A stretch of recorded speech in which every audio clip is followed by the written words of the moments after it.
Alô, alô, gente querida, gente boa, iniciando mais um tempo com você, exposição do Evangelho de Mateus.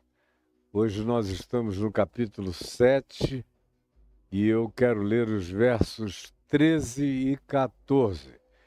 Ontem eu fiz uma exposição do verso 7 ao verso 12 e mostrei para vocês que tudo quanto concernia a pedir, buscar, bater, e a ilustração que Jesus fez sobre pais bons que sabem dar boas dádivas em contrapartida aos pais maus, e comparando isso, que se pais da nossa relatividade conseguem fazer coisas boas pelos filhos, quanto mais o Pai Celeste não fará boas coisas àqueles que lhe o pedirem.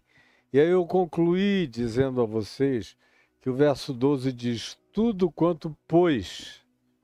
E esse é um pois evocativo que chama tudo quanto eu tinha explicado antes, e está gravado aí na plataforma no YouTube para vocês todos, tinha sua desembocadura nesse verso 12, que em geral está separado. Você lê os comentários, os comentaristas, os exegetas, os hermeneutas, todo mundo trata de Jesus incita a orar, pedir, buscar e bater, quando na realidade é um princípio amplo, universal, que cabe na oração também.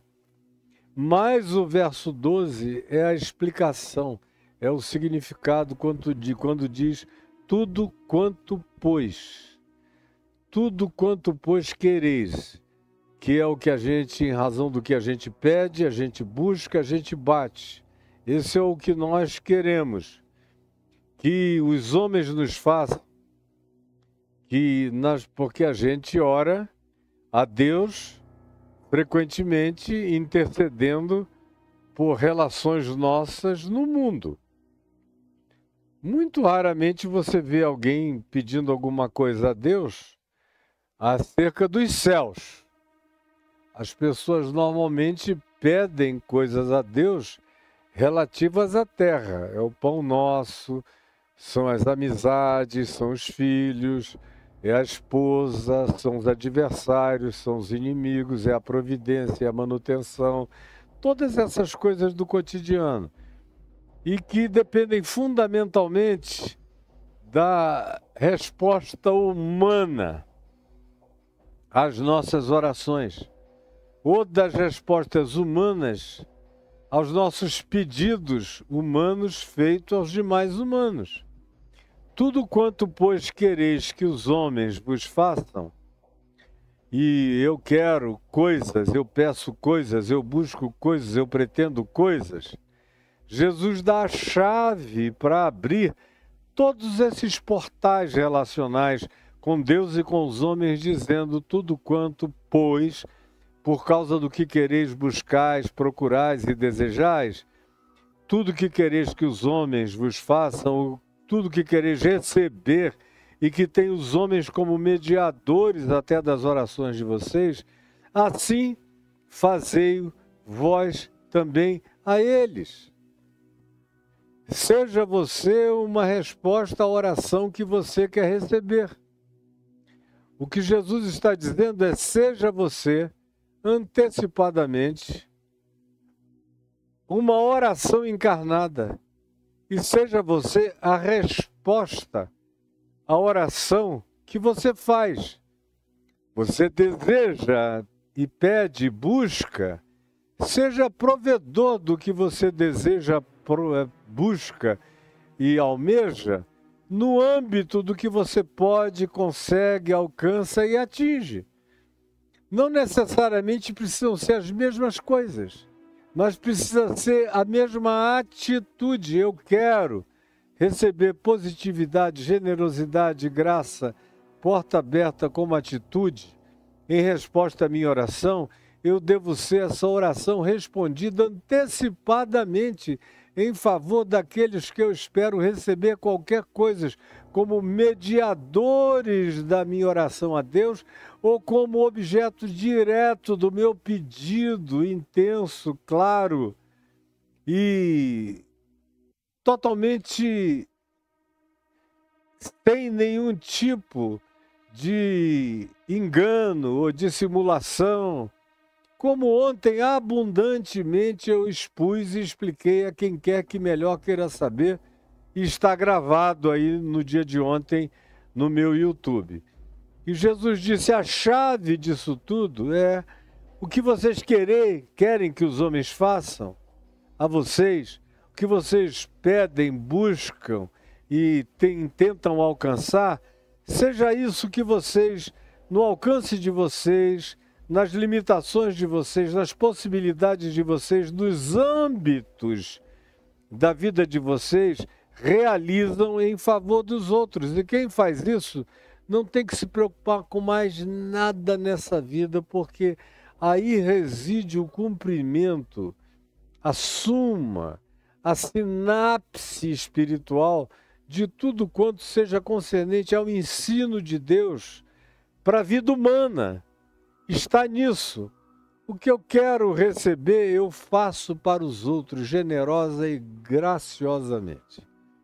Aí no verso 13, que outra vez parece ser um corte estanque, um departamento com um fosso no meio, sem conexão com o contexto antecedente do que Jesus disse, do que Jesus ensinou, diz o seguinte: entrai pela porta estreita.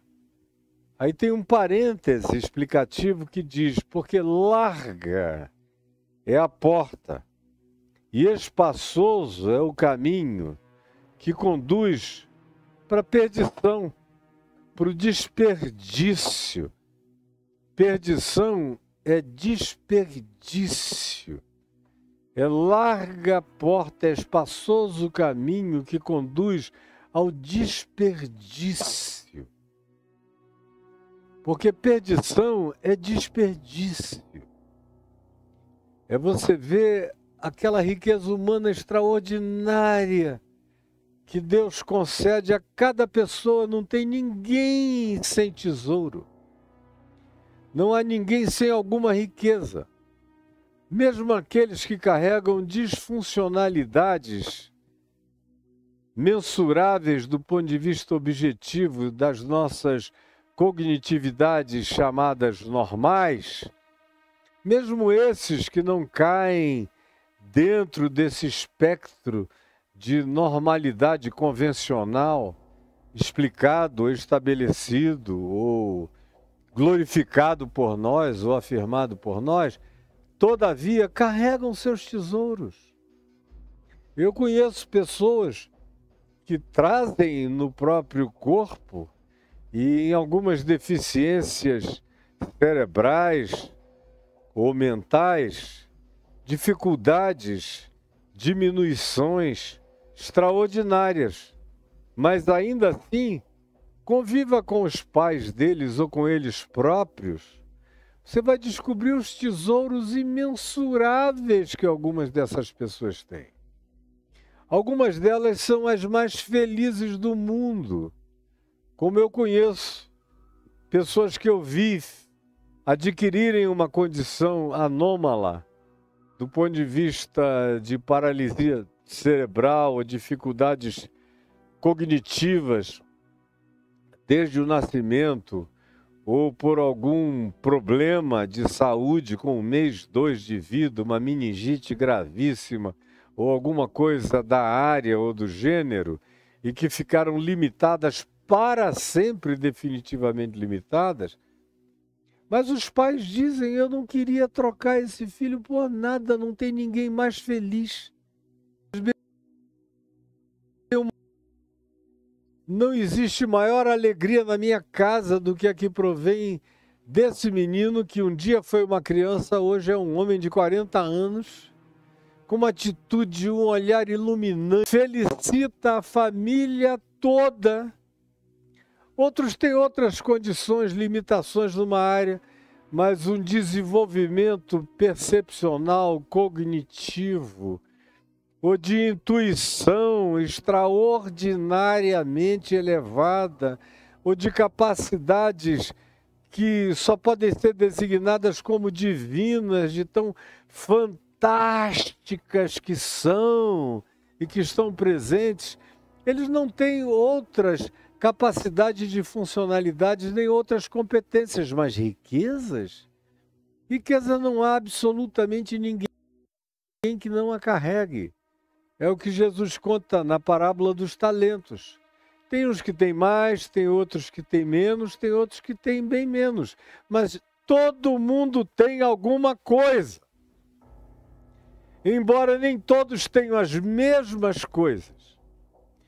Ou como Paulo, quando cria a metáfora e usa a expressão para definir aqueles que estão vinculados a Jesus pela fé, vinculados a Cristo, no desejo de serem uma extensão dele, de serem uma manifestação encarnada dele, de serem uma extensão corpórea, física, histórica, manifesta do amor de Deus, da bondade de Deus, da misericórdia de Deus, da compaixão de Deus, da graça divina no mundo, e que Paulo chama de corpo de Cristo, de membros do corpo de Cristo.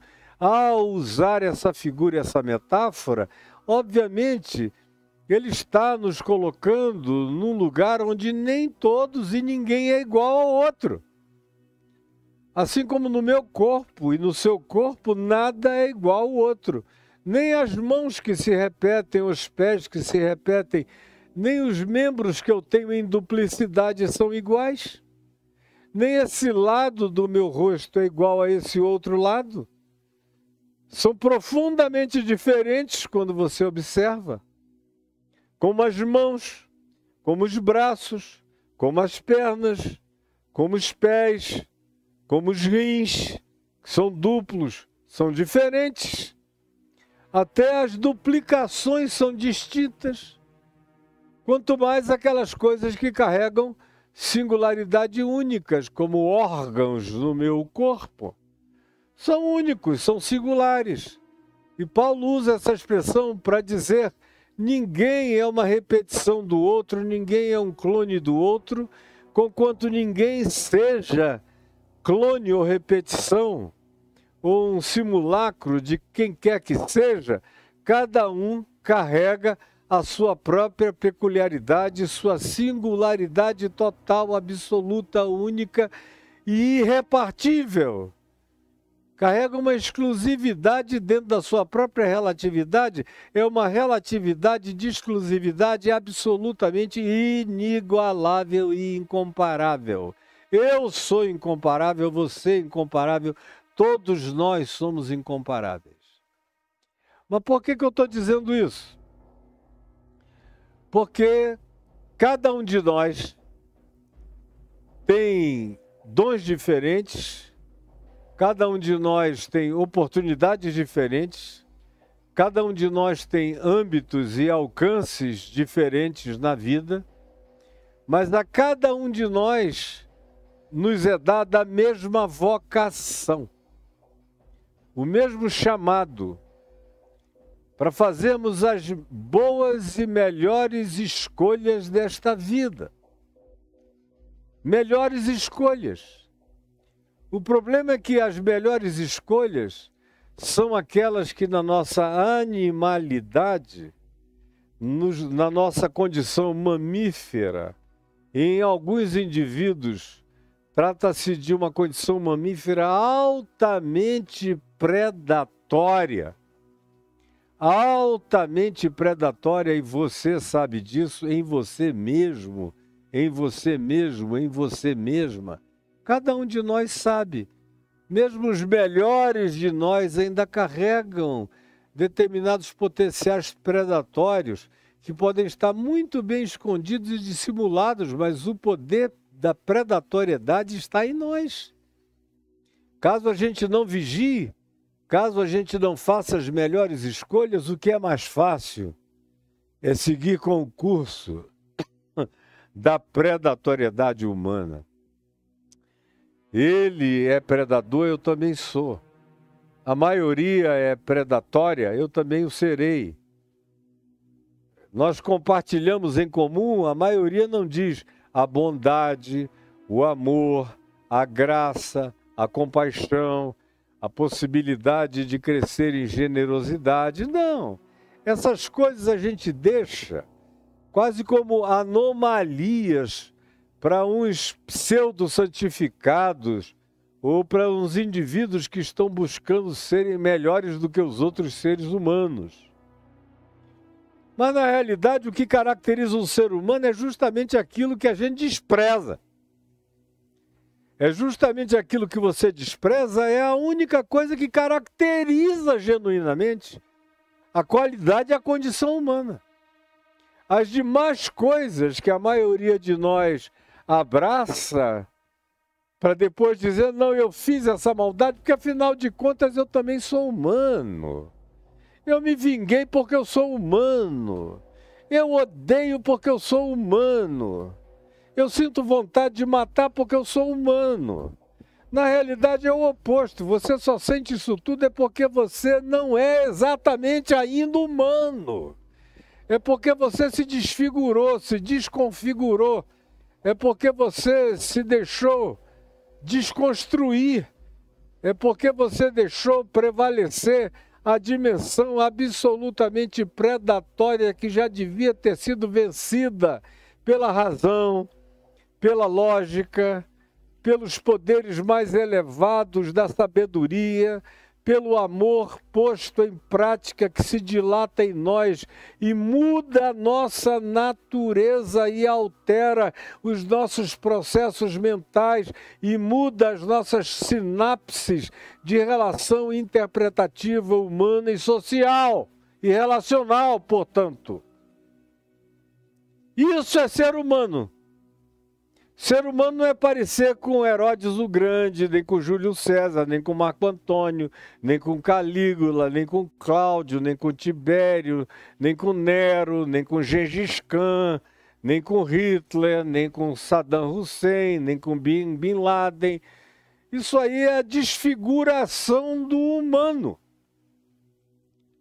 O humano, você encontra na Terra em Cristo Jesus. Por isso ele se chama de o Filho do Homem, porque ele é o ser humano que se torna a minha vocação humana para me tornar, para ser. A minha vocação não é ser pastor, pregador, psicanalista, escritor. Isso é contingência de talentos, de circunstâncias, de ambiências, de uma quantidade enorme de coisas. Embora eu particularmente tenha a convicção de que eu nasci para ser e fazer o que eu faço. Agora, não é muita gente no mundo que tem essa convicção que eu tenho. A maioria está aí, entregue à loteria das oportunidades. Nesse sentido, eu sei que sou um bem-aventurado porque eu nasci para ser, fazer, realizar o que eu faço, realizo e sou.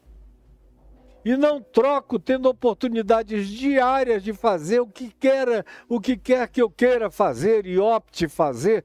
Tem um leque de alternativas extraordinárias. Eu nunca quis nenhuma das ofertas porque eu sei que o que me dá significado é ser quem eu sou, fazer o que eu faço, como eu faço, do jeito que eu faço, com o coração que eu faço. Essa é a minha vocação, esse é o meu chamado, esse é o meu prazer, esse é meu gozo. Essa é a minha realização, esse é o meu sentido, essa é a minha paz, essa é a minha vitória, essa é a minha força, esse é o meu poder. Essa é a minha resiliência, essa é a minha perseverança, essa é a minha inabalabilidade, é esse alinhamento total entre quem eu sou e quem eu serei em Cristo. E eu estou vivendo a vida inteira com essa vocação para ser em Cristo e para ensinar e chamar outros a serem em Cristo. Essa é a vocação essencial de todo ser humano. O resto é periférico, é distração, é circunstancial, é cultural, tem a ver com oportunidade, com chances e pode até mudar no curso da vida de acordo com o que vai acontecendo durante o processo da existência da gente. Portanto, eu não me ofereço a ninguém como referência para nada, porque eu sei que, nesse sentido, eu sou um indivíduo profundamente singularizado por um chamado especial desde sempre, desde que eu nasci ou desde o ventre da minha mãe. Algumas pessoas são assim. Nem todas são, mas todas têm o mesmo chamado. Qual é? É se tornarem segundo a imagem e semelhança de Deus conforme,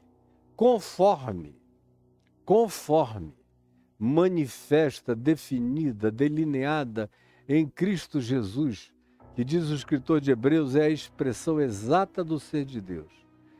E ele disse a Filipe, um dos seus discípulos, que perguntou, mostra-nos o Pai, isso nos basta, pediu a Jesus, e Jesus disse, Filipe, quem me vê a mim, vê o Pai, como dizes tu, mostra-nos o Pai.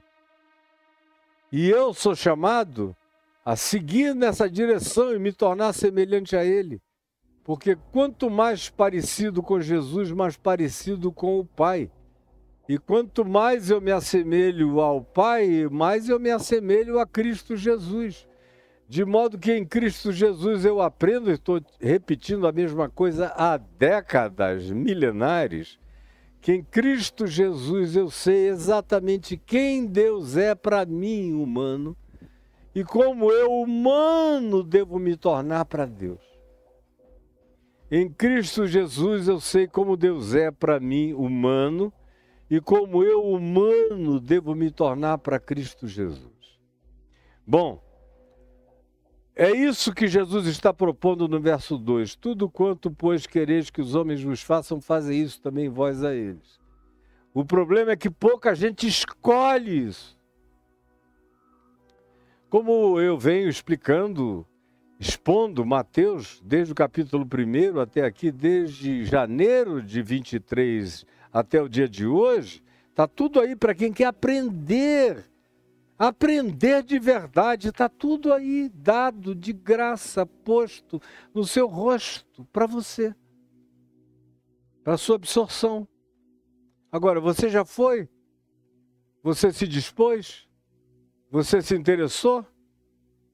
E você não tem desculpa, você não pode dizer que eu falo de maneira chata, desagradável, cansativa, lenta, não propositiva, não provocativa, nada disso. Você tem tudo que você pode encontrar numa pessoa que fale, explique, exponha. Deus me deu para você. Eu sou um dom de Deus para você. Então, desculpa, você não tem. Ninguém jamais teve.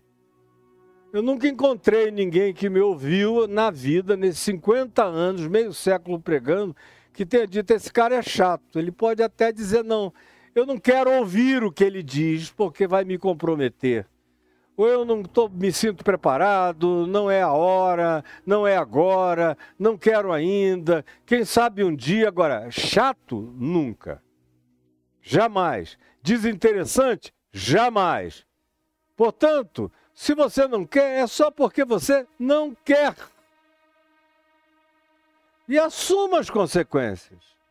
Porque nunca esteve mais aberto, nunca esteve mais posto, nunca esteve mais revelado, nunca esteve mais explicado, nunca foi tão simples acessar, atingir, alcançar, compreender, perceber nas variações adjetivas, que se você não entende uma coisa, você entende na frase seguinte, está tudo diante de ti.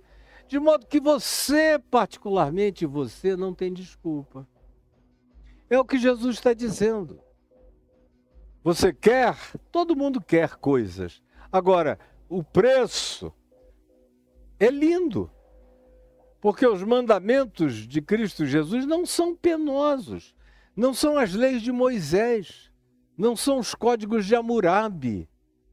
Não são as legislações dos maias, dos astecas, nem dos incas, nem dos egípcios, nem de ninguém. E olha que os egípcios tinham legislações interessantes, humanas, muitas delas, boas, melhores do que a de muitos povos. Mas não, você é chamado a amar.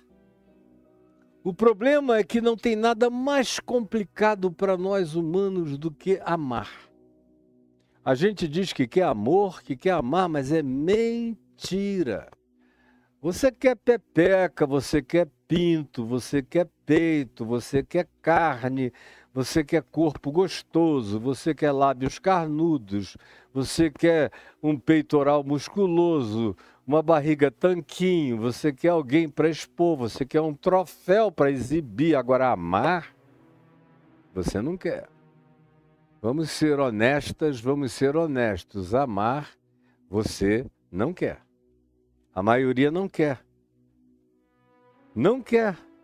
Essa coisa de tudo quanto, pois, quereis que os homens vos façam, fazei vós a eles, é para uma minoria. Por isso é que muitos pedem, pedem e não recebem. Buscam, buscam, buscam e não encontram. Batem, batem e a eles não abre. Quando abre, abre a porta errada, acham a coisa errada, recebem o pedido de maneira equivocada que acaba lhes fazendo mal, como eu citei ontem. O Salmo que disse que depois de insistirem, insistirem, insistirem com Deus, Deus deu-lhes o que pediam, mas fez definhar-lhes a alma. Deu-lhes o que pediam, mas fez definhar-lhes a alma. Porque a maioria não quer. É por isso que depois de dizer tudo quanto, pois, quereis que os homens vos façam, que aquilo que vocês querem receber, façam vocês a eles. Até onde vocês consigam, possam e alcancem, deem o melhor de vocês e façam, e se antecipem. Como minuciosamente eu expliquei de maneira, inclusive, prática, frugal, para todo mundo entender no dia de ontem, mas a maioria não quer.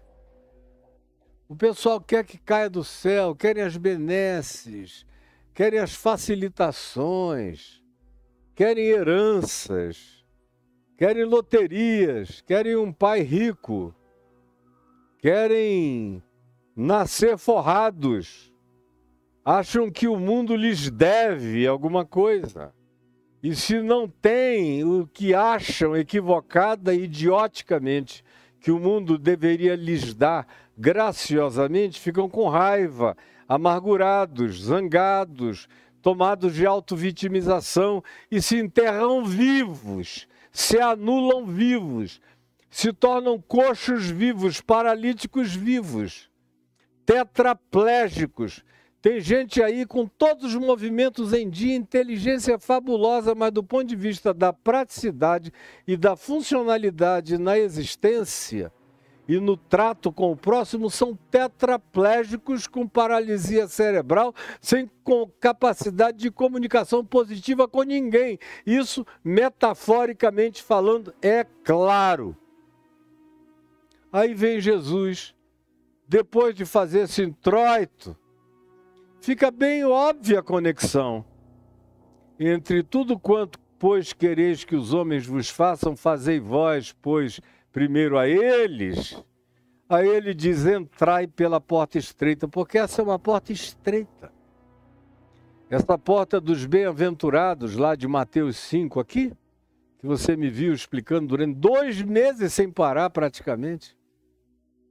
Os bem-aventurados, os macários, que significa bem-aventurados espiritualmente, os humildes de espírito, os solidários, os que têm coração, os que têm fome e sede de justiça, os construtores de ponte, os preenchedores de fossos, os aproximadores de seres humanos, aqueles que de fato procuram manter a mente e o coração limpo, sem sujeira, sem malignidade, sem conspiração, sem perversidade, sem tramas malignas na mente, na direção do próximo, buscando as melhores interpretações da vida, sem ser um tolo.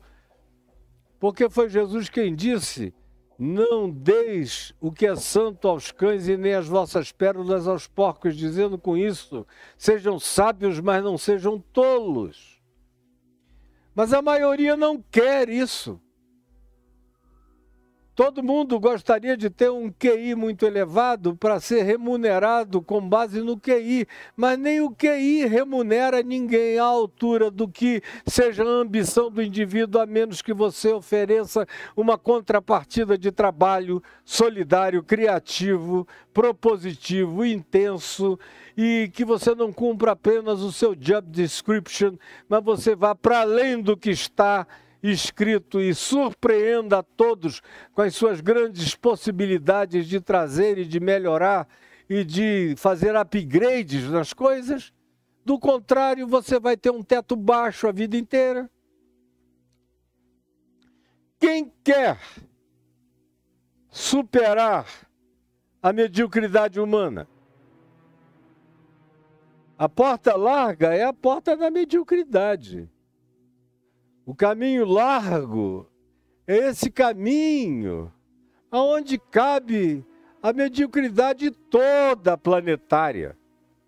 E eu não estou falando de pobres, deseducados academicamente, de gente que não aprendeu nem a ler nem a escrever, não. Está cheio de gente sensata, sábia, que não sabe nem assinar o nome, mas que tem um bom coração, uma boa atitude, são solidários, são misericordiosos, são pacificadores, são resilientes, são perseverantes, não se vendem, não acham que os fins justificam os meios, preferem não ter nada ou quase nada, mas não transigirem com a sua consciência e o seu senso de honestidade essencial. Ao passo que você vê pessoas trilhardárias que não têm nenhum caráter, que são perversas mais, e tanto mais quanto consigam obter e aumentar o que tenham, muito mais você, se for averiguar, verá que eles expropriaram, deixaram gente chorando para trás para poderem amealhar o que conseguem arregimentar para frente e para eles próprios. Porque a grande maioria odeia essa história de porta estreita. Odeia essa história de porta estreita, a maioria. Você também, você, menino, menina, vocês também. Odeiam. Isso é um negócio que você olha aqui e diz, meu Deus, porta estreita. Aí vem Jesus e diz, entrai pela porta estreita. Quando ele diz entrai, é um imperativo, ele está dizendo que cabe. Quando ele diz entrai, ele diz que é possível. Quando ele diz entrai, ele não abre a porta para discussão a respeito de que seja ou não seja factível a possibilidade da entrada. Todo imperativo de Jesus garante a factibilidade da ordem. Todo imperativo de Jesus garante a factibilidade da ordem. Repita comigo onde você esteja. Todo imperativo de Jesus garante a factibilidade da ordem. Entrai significa que é possível. E não venha com a sua desculpinha boba. Você vai ser esmagado num canto igual uma barata na sua burrice. Pare com isso. Quando ele diz entrai, é porque é possível entrar. Como as minhas filhas do coração, Silvia e Cíntia, compuseram há muitos anos, talvez há 40 anos, uma música linda que eu adoro, que diz que ele fez a porta larga o suficiente para você passar. É tão cheio de graça que até a porta estreita é larga o suficiente para você passar. Portanto, entrai pela porta estreita. Pode ser estreita, mas dá para passar. Dá para qualquer um entrar. A menos que você queira entrar com o inentrável. Que você queira entrar com todos os babilaques, com todas as gambiarras, com todos os acréscimos, com todo o material do que você acumulou, achando que você vai levar a sua acumulação para os céus, para a eternidade, para as novas e próximas moradas e dimensões. Não vai. E se você não tiver e não sofrer dessa idiotice de apego essencial àquilo que mal nos serve no tempo presente, muito mal nos serve no tempo presente, porque nos dá até algum conforto. Mas não resolve o problema da dor, da doença, da fragilidade, da morte, das fragilidades físicas que nos acometem, que nos atingem. Tudo isso está para além do que você acumulou. Você pode até contratar os melhores médicos, o melhor hospital, os melhores tratamentos, mas até para eles há um limite. Chega uma hora em que eles lavam as mãos e dizem: olha, a gente fez o que pôde, mas deu. Daqui para lá não passa. E tudo que você tem não vai contigo. Porque a porta é estreita. Cabe no máximo você. Você sem persona. Preste atenção. Você não é a sua persona. Você é esse eu essencial que a maioria nem conhece. A maioria foge dele. A maioria só vive da persona, apresenta a persona, ganha dinheiro com a persona, tenta seduzir com a persona, que é essa máscara, que é essa plasticidade, que é essa exterioridade, que é essa montanha de tatuagens que você usa para tentar impressionar o público, o povo, para criar algum tipo de interesse especial e singular na sua suposta pessoa, que ninguém conhece. Seu pai não conhece, sua mãe não conhece, sua mulher não conhece, seu marido não conhece. Muitas vezes seus filhos não conheceram até o dia de hoje e você mesmo não encontrou com essa pessoa que é você. Com esse eu essencial que está morto, acachapado, semi-sepultado, pedindo socorro, respirando por canudinho dentro dessa alma plástica que você se tornou, coberta de persona, de performance, de hipocrisia, que significa mascaramento, e é só isso, é só desempenho, é só escafandro. Não passa. Você e seu escafandro, você e sua caravana de acumulações não vão passar. Só passa se você se reduzir ao essencial. Só passa a sua pessoa. Agora, quem quer ser a sua própria pessoa,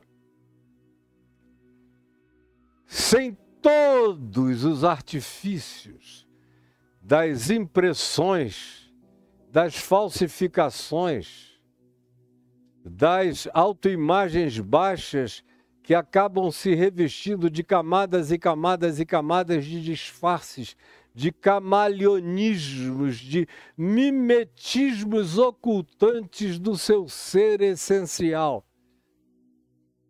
A maioria absoluta quer parecer com os outros.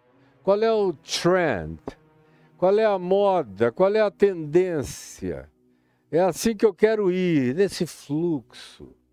Enquanto isso, você vai se perdendo dentro de si mesmo. Você já não se acha mais. Você já não sabe mais nem quem você é. Meu Deus, a maioria das pessoas que eu conheço não se encontraram até o dia de hoje. E Jesus trata disso com uma explicitude enorme. Quando ele diz, deixa os mortos sepultarem seus próprios mortos, em outras palavras, ele está dizendo, deixa as personas cuidarem das personas. Em outras palavras, ele está dizendo, deixa os figurantes cuidarem das figurâncias.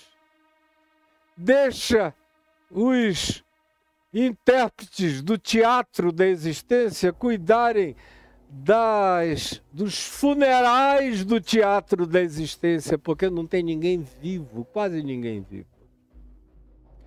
É tudo só representação, como diz o livro de Eclesiastes. É vaidade e é correr atrás do vento, é vaidade e correr atrás do vento. No fim você apalpa, na hora das definições cruciais, fundamentais, essenciais, definitivas, não fica nada, você juntou o que não vai entrar pela porta. E só vai entrar pela porta o que é você. O que você se tornou de fato e de verdade para Deus e para o próximo. E o que você é para Deus e para o próximo se manifesta nessa fórmula desse é igual a M3 ao quadrado. É uma fórmula. Tudo quanto, pois, quereis que os homens vos façam, fazei, pois, isso vocês mesmos antecipadamente a eles. Tomem essa iniciativa, sejam essas pessoas, com toda sinceridade e franqueza. Façam isso, porque só o que vai entrar, só o que vai passar, é quem vocês, de fato, sejam aos olhos de Deus.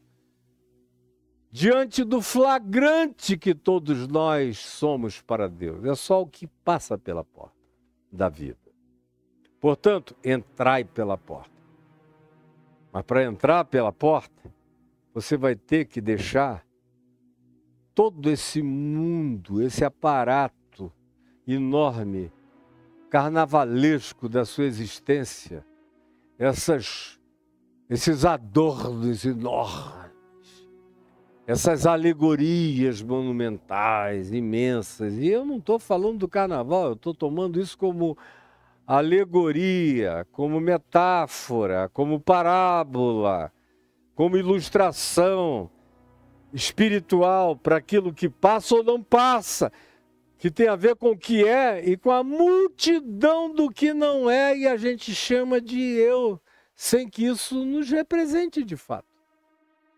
Só representa para os cegos que estão apenas tentando enxergar o desfile na Sapucaí da existência, mas não querem encontrar de fato a pessoa desmascarada, desmaquiada, com a sua cara natural, normal, humana e verdadeira. Nem os outros querem encontrar e a maioria não quer apresentar.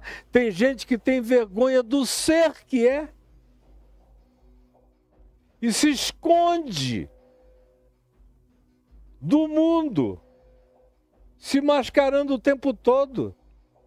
E vai ficando um ente grande, grosso, tosco, ogro, enorme, imenso, obeso de desnecessidades, de vaidades, de tolices, de bobagens, de besteiras, de perdas, só perdas.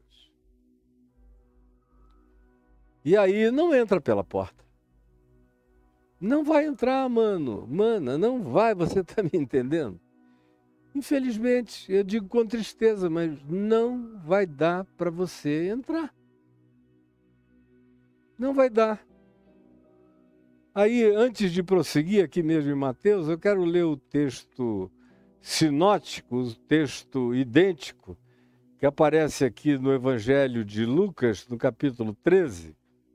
Você vê, especialmente no verso 24, quando se diz que Jesus estava andando de cidade em cidade, aldeia em aldeia, ensinando e caminhando para Jerusalém, que era o lugar onde ele iria morrer. E alguém, não se dá o nome dessa pessoa, no meio da multidão, perguntou a ele, Jesus, Senhor, são poucos os que são salvos? são poucos os que são salvos. Ele está perguntando a partir de uma escatologia judaica.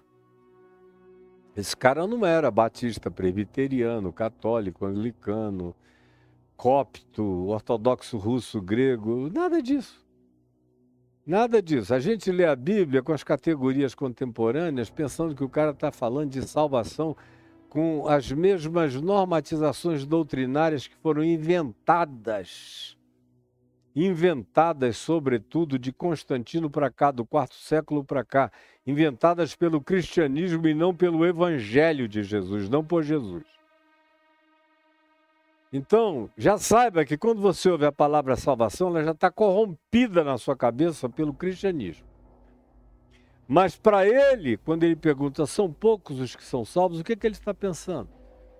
Na teologia escatológica judaica prevalente, que dizia que o cara morria, ficava no pó da terra, e indefinidamente, está morto, está dormindo.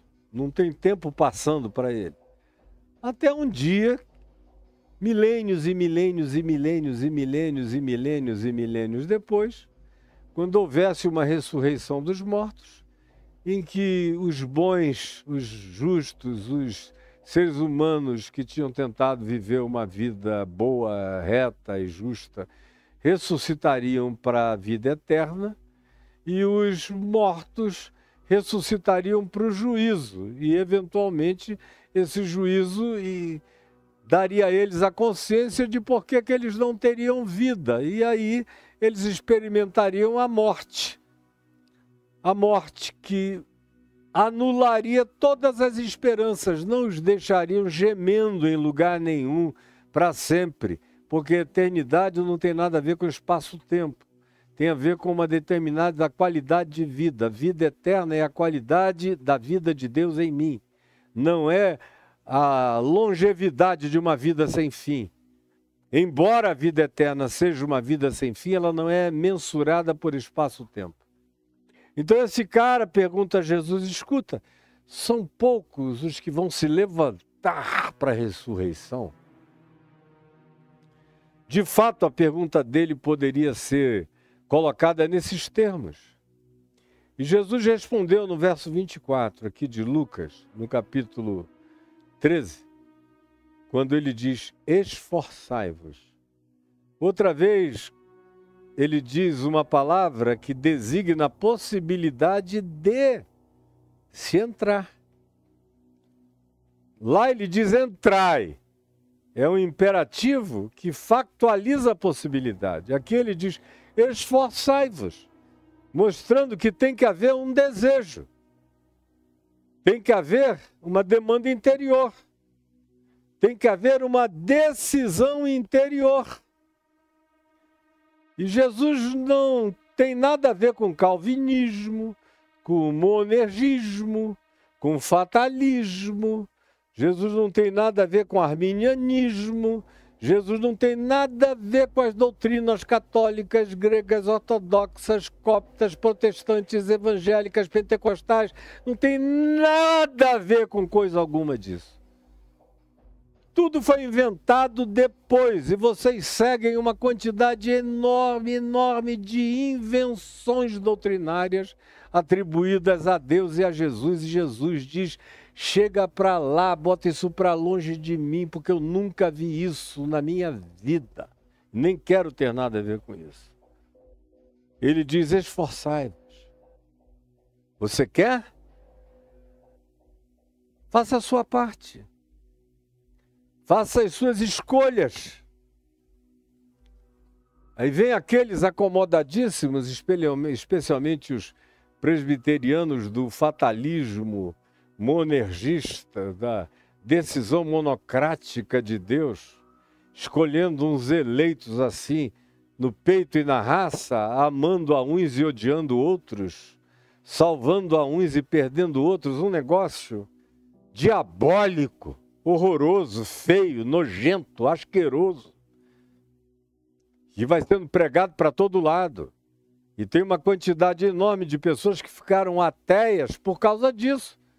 Porque até ou se cresce desse modo, ou não tivesse a luz que eu tive, graças a Deus, minha vida inteira, isso seria para mim um impedimento horroroso para eu ter qualquer relação com Deus que quisesse ser amor em relação a mim, ao mundo e à vida. Jesus não tinha nada a ver com isso. Esforçai-vos. Um super reformado, predestinista, fatalista, monergista, iria dizer, não precisa nem esforçar, você se esforçar, você foi escolhido. Você faz parte desses entes definidos para fazerem parte do rol do supremacismo divino na eternidade. E o cara se jacta, se gloria. Sou salvo, então, portanto, salvo para sempre, não importa o que aconteça. Jesus não quer nem saber disso. Jesus não quer nem saber desse papo calvinista, nem tampouco do papo legalista arminiano, nem de nenhuma natureza de definição doutrinária do cristianismo. E aí vocês ficam chocados comigo, mas a verdade é essa. A verdade é esta. Jesus só diz. O resto é comentário, é invenção, é acréscimo, é tentativa de coadunação do interesse particular do teólogo, do acadêmico, do religioso, criando e construindo alguma forma de doutrina que lhe seja apetecível, que lhe seja agradável, que faça parte daquilo que ele possa chamar de minha preferência e meu prazer espiritual. Mas tudo produção da carnalidade humana. Quem quer ser de Jesus, fica com Jesus, para em Jesus, aceita Jesus e não ultrapassa Jesus. Tem Jesus como sua chave hermenêutica.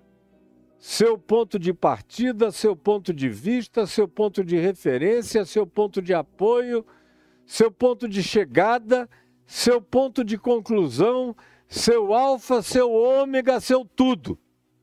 E o resto é comentário. Esforçai-vos, diz Jesus, ele mesmo.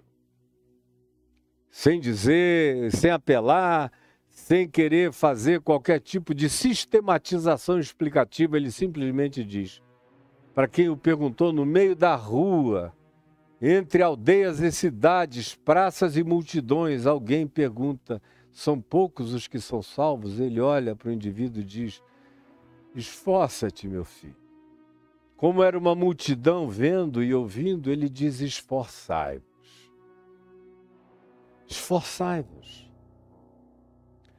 Façam o que vocês puderem, conforme a compreensão de cada um, porque ninguém, preste atenção no que eu estou lhe dizendo, preste atenção no que eu estou lhe dizendo, ninguém é julgado pela luz que não teve. Eu sou julgado exclusivamente pela luz que eu recebi. Jesus nunca pediu de ninguém o que a pessoa nunca recebeu, nunca teve, nunca compreendeu, nunca discerniu. Agora, ele pede de mim, de você, de qualquer um, tudo aquilo que eu entendi, discerni, aprendi, fiquei sabendo. Mas por alguma resistência de coração, dei de mão. Como ele próprio, Jesus, disse, ao falar da reação das pessoas ao evangelho que ele pregava, ele disse, tem gente que tem um coração que a palavra do evangelho cai sempre na margem. A pessoa bota sempre na margem do ser. Nunca no veio central. Nunca no vão, nunca no val, nunca no lugar do arado. Nunca no sulco preparado e adubado. Nunca. É sempre a margem. Tem outros que recebem com alegria, coisa linda, mas não tem profundidade. Querem que o evangelho fique só na superfície, no verniz. quando ele começa a tentar colocar raiz, encontra pedra, endurecimento, empedernimento, e a raiz não vinga, morre pelo calor causticante do sol, ela não brota. A outra imagem é a dos espinhos. Ele diz, são aqueles que o evangelho cai no coração deles, mas eles querem simultaneidade. Eles querem o evangelho plus um monte de outras coisas mais. Um monte de outras coisas mais. É como plantar o evangelho e plantar um cerco de espinheiros à volta. Eles vão crescer e vão sufocar a palavra do evangelho. Aí, se eu não cuidar da terra, Jesus está me dizendo isso para eu preparar, para eu me cuidar, para eu ser atento, para eu me examinar, para eu me olhar, para eu ver quem eu sou, quem eu quero ser, como eu quero ser. E mais do que isso, Jesus diz que aqueles que veem, ouvem, sabem, mas tendo ouvidos, não ouvem de fato. Tendo olhos, não querem enxergar na realidade. E tendo coração, não querem discernir com profundidade. Quem são esses? São aqueles que desenvolvem uma blindagem, um bloqueio autodeterminado em todo nível de cognitividade e percepção. E Jesus explica e dá o diagnóstico para que, porventura, vendo com os olhos, ouvindo com os ouvidos, entendendo com o coração, não venham a se converter, não venham a entender, não venham a não ter mais pretexto ou desculpa e tenham que se converter, e tudo que eles não querem é se converterem e serem por mim curados. Aí, esse será cobrado. Quem nunca ficou sabendo de nada, nunca ficou sabendo de nada. É por isso que Pedro diz, era melhor que nunca vocês tivessem conhecimento ou tivessem tido consciência do caminho da verdade e da justiça que está plantada na consciência de vocês. Porque vocês sabem isso contra vocês mesmos. Era melhor a ignorância pagã absoluta do que essa informação descomprometida. Todavia, preste atenção de novo. Ninguém é cobrado do que nunca teve, do que nunca soube, do que nunca ouviu, do que nunca recebeu. Por isso, a maior parte dos ignorantes do mundo estão numa situação muito melhor do que você. Religioso que diz que sabe, que entende, que é doutrinado, que doutrina os outros, que se oferece para ser guia de cego, oftalmologista de quem tem um ciscozinho no ouvido enquanto você carrega uma trave no seu olho, hipócrita. Você se prepare. Na proporção e na medida de tudo que você sabe, não acolhe, não pratica, não guarda, e não põe em obediência diária, simples, em amor, porque a obediência ao Evangelho é a prática simples do amor. Você sabe, elabora, num perigo extraordinário, porque você será cobrado daquilo que você ficou sabendo. Mas o que ele diz é esforçai-vos. Você sabe, garoto, você que me perguntou, escuta, são poucos os que serão salvos? Você tem essa questão, você tem essa pergunta, você tem esse tema, você tem essa escatologia, você tem esse interesse. Então, esforce-se. Você que diz que tem essa temática, que ela é importante para você, pare de viver idiotadamente. Esforce-se. Esforçai-vos por entrar pela porta estreita. Demanda esforço. Não é passar um KY espiritual e flop, tô dentro. Deixe de ser bobo. Esforçai-vos por entrar pela porta estreita. Pois eu vos digo que muitos procurarão entrar e não poderão.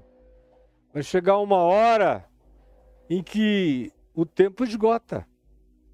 E no verso 25, Jesus diz: quando o dono da casa se tiver levantado e fechado a porta, e vós, que sempre soubestes de tudo, vocês que sempre souberam de tudo, vocês que eram os reis da doutrina, da exortação, do exemplo, da religião, sabiam de tudo e não queriam nada, mentirosos, hipócritas, personas de piedade piedosa diante de Deus. A piedade de vocês é fétida. Vocês vão ficar de fora, do lado de fora. E vão começar a bater, bater, bater, bater. E olha o tema do bater, bater, bater e abrir-se. Que a gente falou ontem. Aqui, bater, bater e não abrir. Bater dizendo: Senhor, abre-nos a porta. E ele vos responderá: não sei de onde sois. Não sei de onde sois. Aí vem a desculpa, olha a sua desculpa. A desculpa dos crentes, dos cristãos, dos religiosos, das congregações, é a mesma. Senhor, como é que tu não nos conheces? Nós comíamos e bebíamos na tua presença. Tomávamos a ceia, a Eucaristia, frequentávamos, dávamos dízimos, comprávamos a salvação, pagávamos indulgências. E o Senhor está dizendo que nunca nos viu? Nós comíamos e bebíamos na tua presença, tu ensinavas nas nossas ruas, nas nossas igrejas, nos nossos templos, nas nossas congregações.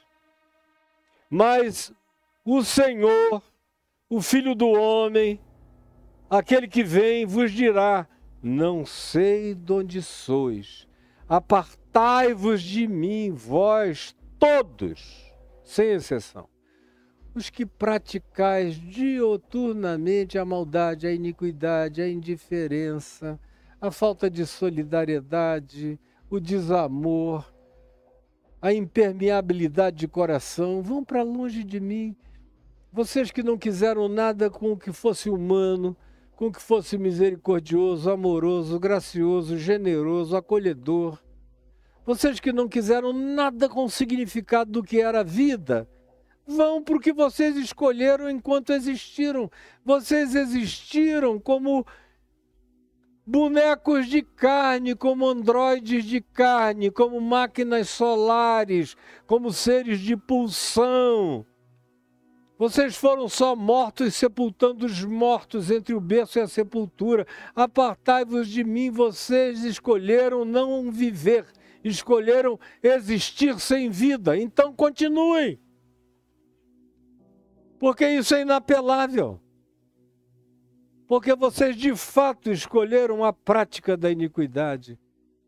E ali é lugar de muita tristeza, de choro, de ranger de dentes, de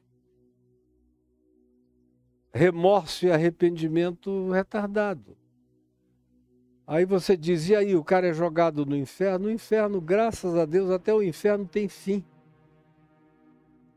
Até o inferno tem fim, embora eu tenha dito já tantas vezes a vocês que até no inferno há graça. Eu creio assim, que até no inferno há graça. Como diz Paulo em Efésios 4, como diz Pedro na segunda epístola dele, que Jesus pregou aos espíritos em prisão. A palavra é: proclamou a libertação aos espíritos em prisão. E Paulo diz em Efésios 4, então, quando subiu às alturas, levou cativo o cativeiro e concedeu graça aos homens, tirando aqueles que estavam acorrentados numa dimensão espiritual negativa.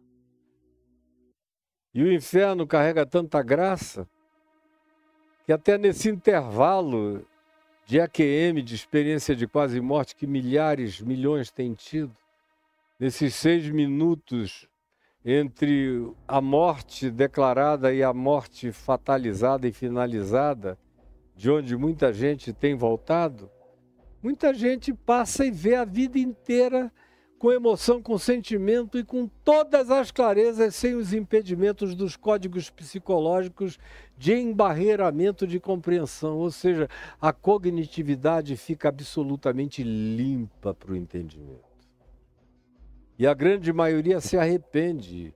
E a grande maioria que consegue, que volta por alguma ressurreição artificial do corpo e volta a si, muda radicalmente de vida. E o livro do Apocalipse nos diz que até o inferno tem seu fim. Não é algo que vai durar para sempre. Ele, graças a Deus, tem seu fim. Mas ele é fim para aquilo que não precisava ter fim, que é a sua vida. Porque eu e você fomos feitos para não ter fim, para vivermos com a qualidade de Deus eternamente no nosso ser, começando hoje, já passando agora, já com essa convicção e certeza de que já passei da morte para a vida. Agora, você tem que fazer a sua parte. Não fique aí achando que você vai na valsa empurrado pelo fluxo, não, porque não vai, meu filho, minha filha. Esforçai-vos por entrar pela porta estreita. E aqui Jesus diz, entrai. É possível. É uma escolha. Escolha bem, escolha já. Escolha enquanto é dia. Porque a noite vem, e é uma analogia, é uma metaforia de Jesus, quando diz, a noite vem quando ninguém mais pode trabalhar, e ele está falando um tempo onde não havia energia elétrica, às 6 da tarde o mundo fechava para balanço. Eram pequenas candeias, o resto é todo mundo em casa e ninguém na rua. Esforçai-vos enquanto é dia. Enquanto você tem sol, tem luz, tem chance, tem oportunidade, porque a noite vem, quando ninguém mais pode trabalhar. Isso aqui não é para assustar ninguém, é para acordar, especialmente quem tem a chance de ouvir, de saber todo dia, e ouve, sabe, aprende, não põe nada em prática e chama, só juízo contra si mesmo. Portanto, bem-aventurados os ignorantes que têm um coração bom, limpo, justo, humano, misericordioso, que nunca ouviram falar no nome de Jesus em qualquer lugar da terra, que nunca ouviram falar em cristianismo, nem em igreja, nem em coisa alguma, em ilhas distantes, em países longínquos.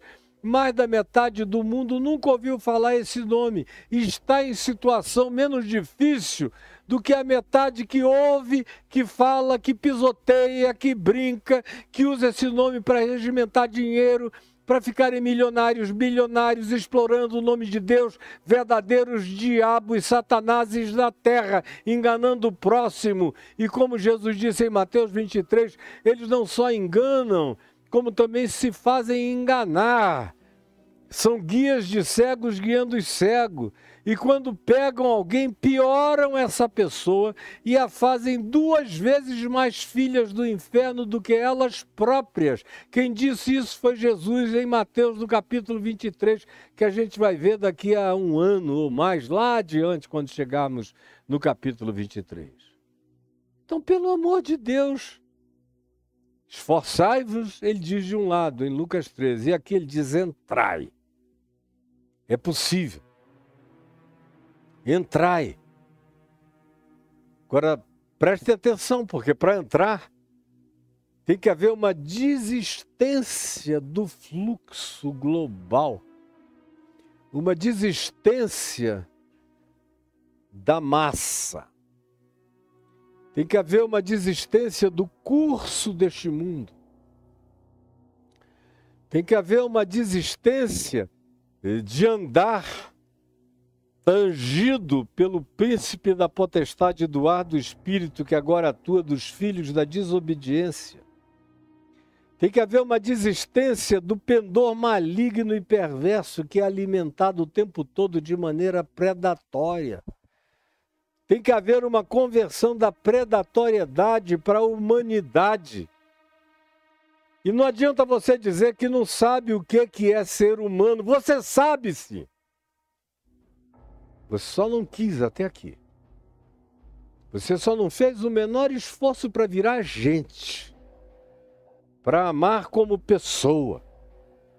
E não é amar só a sua mulher que você casou contra ela e devia amá-la. Não amar só os seus filhos. Que você ama enquanto estiver casado com a sua mulher, de se separar dela vai dar um trabalho danado até para arrancar uma pensão de você, porque você é horrível.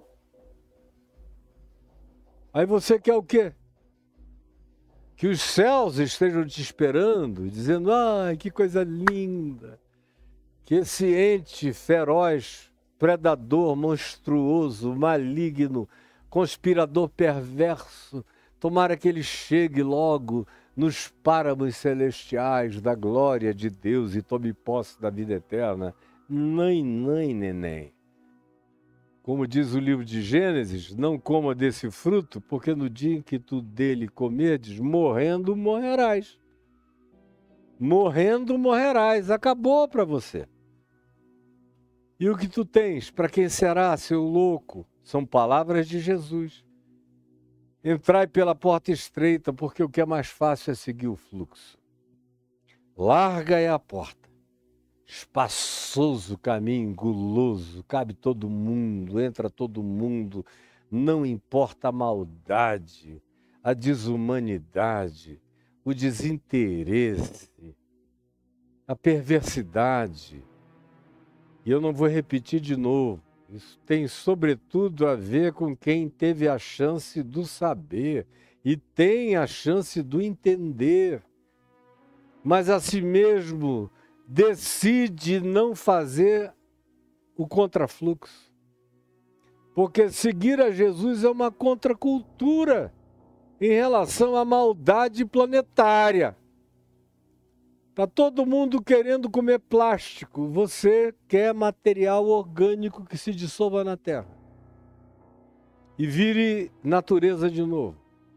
Está todo mundo, como a gente vê agora, os 5 homens mais ricos do mundo, se começassem a gastar $1 milhão por dia, todo dia, levariam 470 anos para torrar essa grana. Enquanto a soma do dinheiro deles alimentaria 5,1% da população da Terra durante o espaço geracional da vida desses indivíduos. Como é que a gente vai chegar diante de Deus brincando disso e achando que vai ser assim mesmo? E que está tudo resolvido? Não está, não. Nem estará. Enquanto você andar nesse fluxo dessa mediocridade perversa, diabólica, que transforma seres humanos em entes irreconhecíveis, é uma tragédia. Larga é a porta, espaçoso o caminho que conduz para o desperdício. Desperdício de quem você podia ser, de quem você foi feito para ser. E são muitos os que entram, os que vão nesse fluxo, é a maioria. E como eu disse, não é uma maioria avaliada pelo cristianismo. O cristianismo não se inclui na avaliação. E os que correm o maior risco na Terra não são os indianos que não sabem de nada. É o ocidente da Terra que sabe, tem a informação e vive de maneira antagônica ao Evangelho de Jesus. Esses são os maiores candidatos, são esses os que entram pela porta larga e alargam ainda mais. Esses é que carregam o juízo plantado na cabeça. Cuidado, porque estreita é a porta. E apertado o caminho. Não é apertado em relação a dizer, ai, eu não bebo. Idiota, podia estar bebendo um vinho bom. Tem que aprender a não ser bêbado. E tem gente que não pode nunca beber porque já sofre de alcoolismo de DNA genético e essencial. Fora isso, o vinho nos foi dado para alegrar o coração do ser humano. Porta estreita não tem a ver com não beber, não tem a ver com não fumar, Tem gente que diz, não, eu me tornei santo, me converti, agora eu não fumo mais. Não fuma cigarro de tabaco, mas você fuma vidas humanas. Tua língua é uma perversidade, você é um ser peçonhento, maldoso, perverso. Destrói a reputação de todo mundo. Antes você fumasse 10 maços de cigarro por dia e tivesse a língua controlada e não falasse mal de ninguém. Porque você parou com o tabaco, mas você é uma montanha de escarro, de goma de mascar, de idosos que você engole e transforma em caráter maligno contra o próximo em você e não se enxerga. Você está pensando que entrar pela porta estreita é não comer certas comidas? Como determinadas seitas evangélicas fazem, eu não como isso, não toco aquilo, não faço aquilo outro, como os judeus que pensam que santificação é não comer determinadas comidas. Não é nada disso. Jesus considerou limpos e puros todos os alimentos. Não tem nada a ver, tem a ver com o coração. Tem a ver com aquilo que procede de mim, que de mim não procedam os maus desígnios. Maldade, corrupção. Prostituição não é a da prostituta, é daquele que tenta prostituir a prostituta, comprá-la. Esse que é o grande prostituto. Jesus foi amigo de pecadores, de meretrizes. A porta vai ficando larga é quando eu enfio a maldade, o egoísmo, a apropriação indébita, a insaciabilidade do possuir, e acumulando, e acumulando, e acumulando, e acumulando, e alimentando meu narcisismo de maneira completamente incontrolável. É assim que eu vou fazendo da porta larga, larga, e do caminho largo, mais largo ainda. E convidando gente a entrar, a fazer parte todo dia. Você é uma apologia viva do desperdício. Você é um desperdício. Está ensinando sua mulher a ser um desperdício, seu marido a ser um desperdício, seus filhos a serem desperdícios humanos, passando pelo planeta sem nenhuma contribuição de amor à vida e àqueles aos quais Deus quer bem. E àquilo que seja a pauta de Jesus para essa existência. Estreita é a porta e apertado o caminho que conduz para a vida. E são poucos os que acertam. Olha a palavra acertam.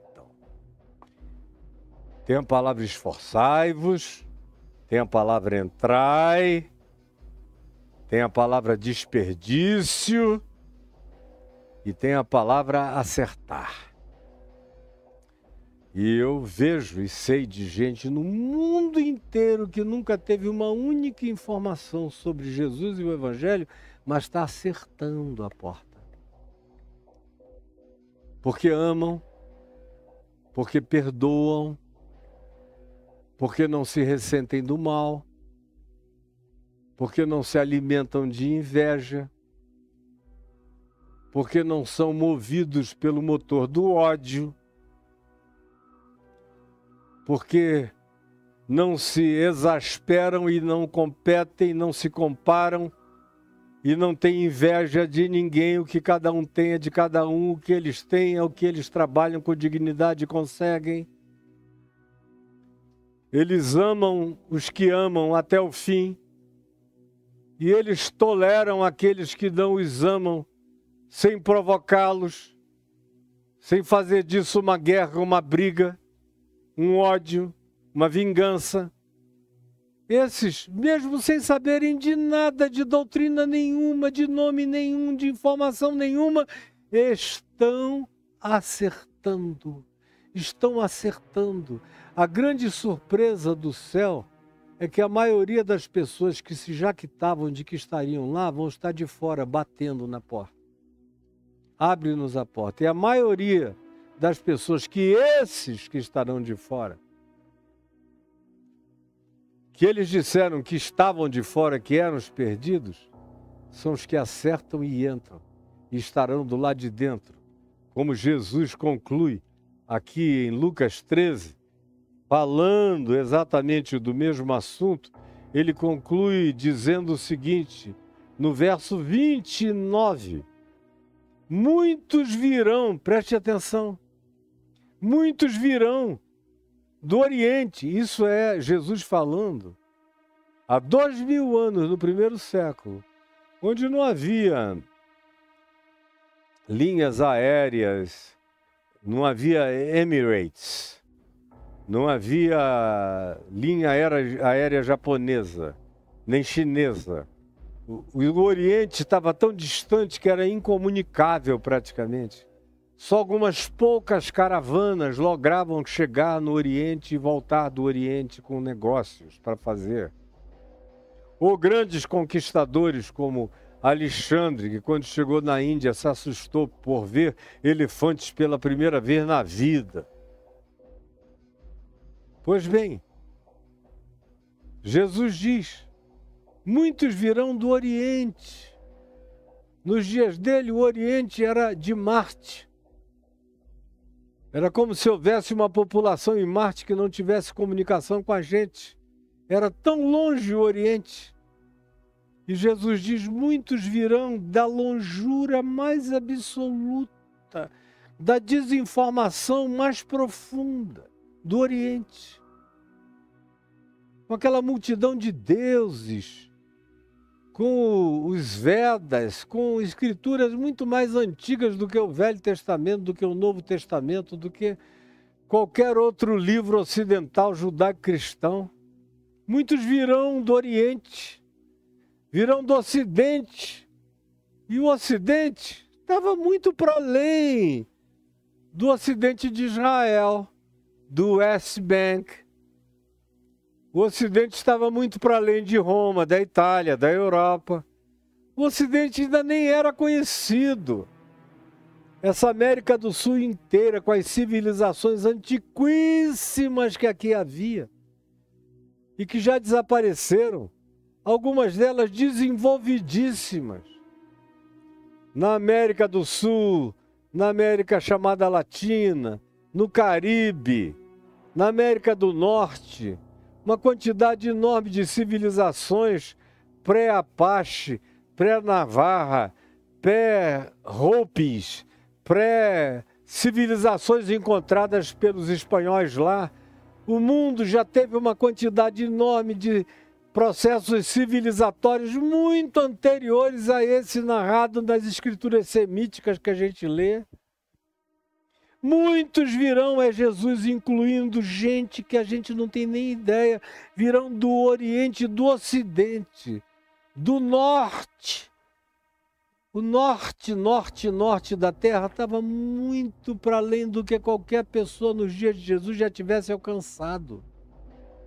E muitos virão do Sul, do extremo Sul, da Austrália aborígene, da Ásia, do sul da África, das ilhas mais distantes que nunca ouviram falar de nada, virão e tomarão lugar à mesa no reino de Deus. Contudo, vocês ficarão de fora.